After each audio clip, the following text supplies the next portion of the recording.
Everything's fine on 93.9 Dublin South FM. But Sharad is here to another shocking incident about encircling India from the sea. So sit back. This particular piece of information from Sharad. Sharad, take it away. And it is good to be here again. I was reading yesterday's newspaper and came across a news item about an Indian naval vessel, INS Mumbai, that docked in Colombo, Sri Lanka. So this report highlighted that concurrently 3 larger naval vessels from China were also conducting a port visit at the same time. The Indian naval contingent comprised of 450 sailors, while the Chinese deployment included around 1,500 personnel, and that's roughly 3.5 times bigger than the Indian sailors contingent. Interestingly, on 29th of August, which falls this Thursday, Sri Lankan Navy ships will engage in bilateral Navy exercises, both with China and India separately. Why this news is important? Because with the recent geopolitical developments across the Indian subcontinent, there is an increasing concern about India being strategically encircled by China's assertive maritime diplomacy, along with other international economic and defense might. Welcome friends. Today we will discuss how India is being strategically encapsulated by China's economic statecraft and financial leverage. Thankfully, we have not yet witnessed China's hard power in this region, but it is only a matter of time before the defense and the army power is visible. Most Indians may not like to acknowledge this, but our foreign policy and strategic neighborhood defense policy are certainly underperforming and significantly failing. So let's begin with Pakistan in the west, Bangladesh in the east, followed by Sri Lanka and Maldives in the south. Pakistan, we all recognize that they have been long-time adversarial state, receiving significant economic and military assistance from China. While this alliance is not new, what is novel in this extent of Chinese military technical cooperation with Pakistan Navy, which is now positioned to build maritime assets that will effectively counterbalance India's naval capabilities, and that is worrisome. By the year 2028 and 29, Pakistan is projected to have 8 Yuan-class diesel-electric submarines, and when combined with its multi-role frigates, Pakistan will possess a naval fleet comparable in size and capabilities to India's Western Naval Command. This is just one instance of the deepening military strategic alignment between Pakistan and China. A significant aspect of this influence is the China-Pakistan Economic Corridor, CPEC as we all know, and that's a flagship initiative under the Belt and Road Initiative of China, which it uses to create a critical trade and transit corridor right from the northern borders of Pakistan up to the coast of South Pakistan. So, as we can observe, the Chinese footprint in the Indian Ocean region continues to expand through strategic infrastructure investments, and their economic diplomacy effectively is outflanking India. Like China has constructed ports, bridges, highways in India's neighborhood like Bangladesh, Nepal, Sri Lanka, and of course, as we just spoke about CPEC, that's Pakistan. Bangladesh has been in news of late for a reason that has culminated from a short history of diplomacy between India and Bangladesh. So let's say the latest political dynamics, it indicates that government of India's influence in Dhaka is waning, and the rise of anti-India narrative, out India slogan within the Bangladeshi politics, particularly following Sheikh Hasina's exit, that's concerning. In fact, the Bangladesh Nationalist Party, BNP, has even called for the annulment of all the existing India-Bangladesh bilateral agreements.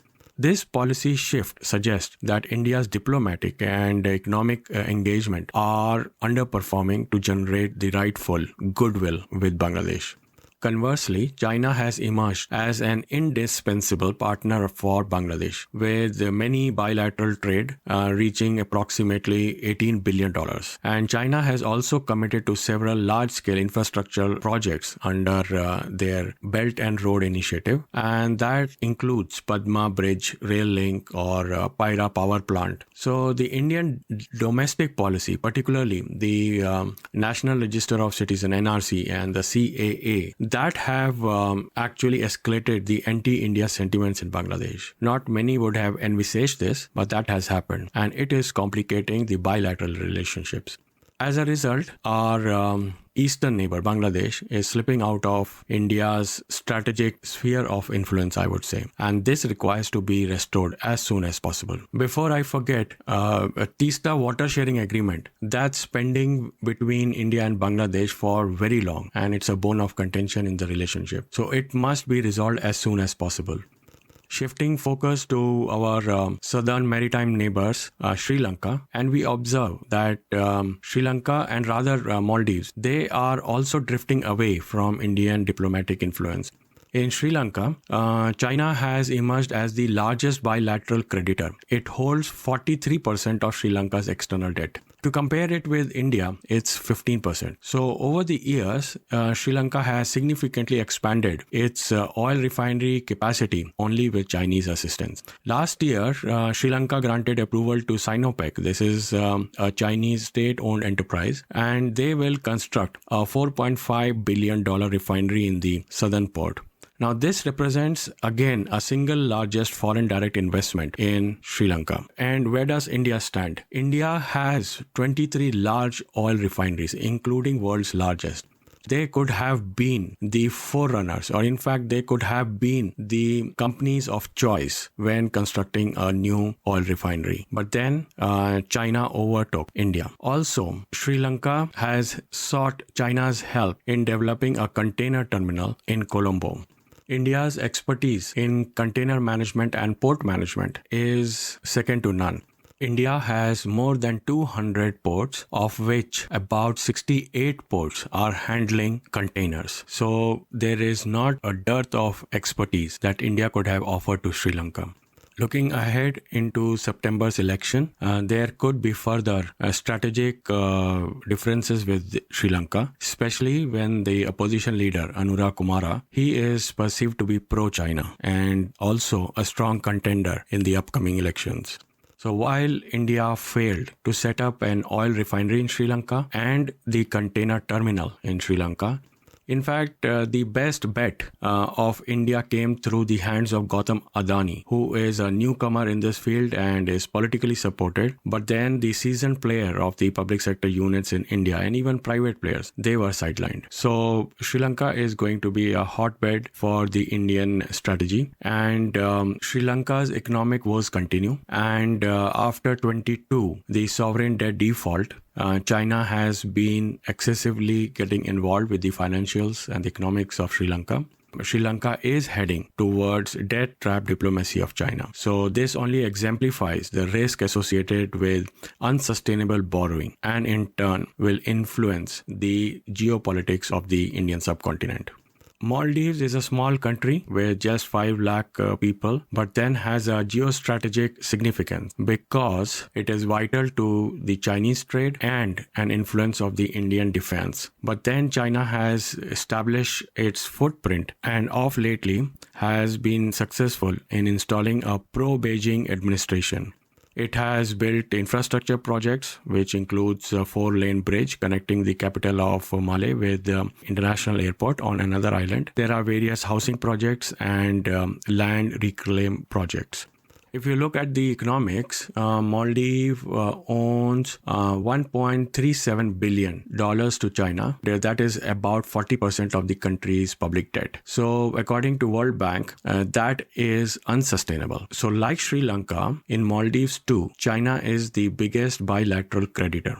Last year, a diplomatic row erupted between India and Maldives when the pro-China government ministers, the new ministers, they made disparaging comments about the Indian Prime Minister. So obviously it prompted a boycott Maldives campaign. Guess what? The president, where did he go for help? He appealed to China to send more tourists because now the Indian tourism was dropping due to the boycott. So overall, between year 2000 until now, so about 24 years, the Chinese official lending has grown up to $1.3 trillion. And this is to 165 low and middle income countries. Now that is the kind of influence China has been able to make on nearly 75% of the countries across the globe, with Maldives being one of the first South Asian countries to join the Beijing's Belt and Road Initiative, even though it is facing a risk of debt trap or debt distress, according to IMF. So China's strategy in South Asia, if you compare with that of India, it is characterized by massive infrastructure investments, economic aids, and use of soft power through diplomacy and exchanges. Now, the BRI, the Belt and Road Initiative, has been their primary tool for expansion of their influence. In return, they are also offering attractive financial options. India, on the other hand, has traditionally relied on historical ties, or to say geographic proximity, or religious and cultural linkages to maintain its influence, but it is not working.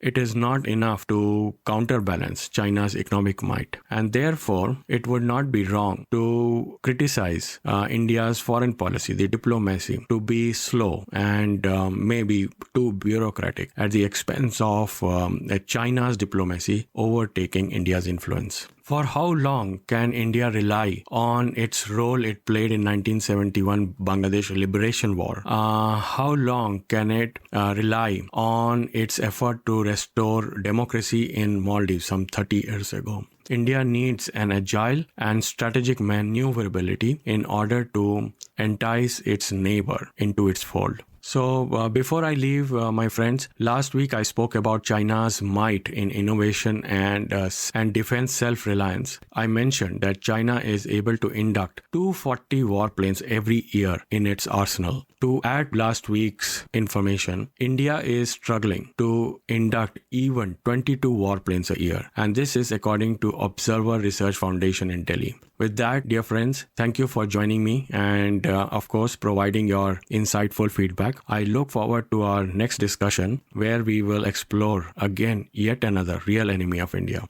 Bye for now. Dublin South FM. You are listening to 93.9 Dublin South FM.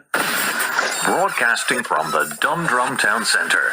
This is Dublin South FM.